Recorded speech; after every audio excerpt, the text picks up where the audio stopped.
गांव के डॉक्टर मिश्रा हमेशा अपने मरीज को अजीब हरकतों और सवालों से परेशान रहते थे।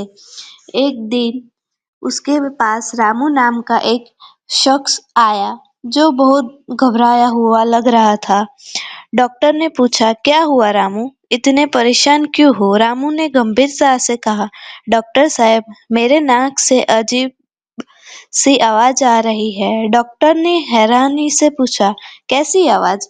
रामू बोला, पो पो जैसा स्कूटर का हॉर्न।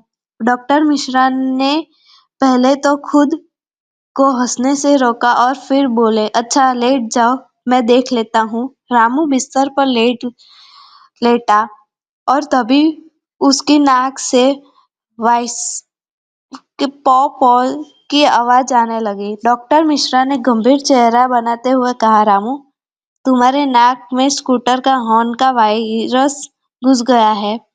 रामू घबरा गया।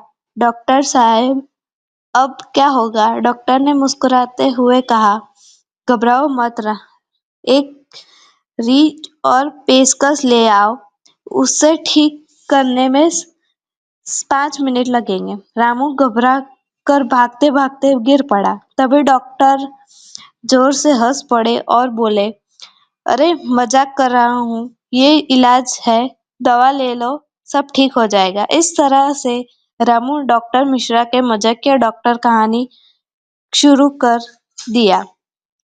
अगर आपको यह कहानी पसंद आई हो तो लाइक करें, कमेंट करें और सब्सक्राइब करें ताकि हम आपके लिए और भी मजेदार कहानियां सुनाते रहेंगे।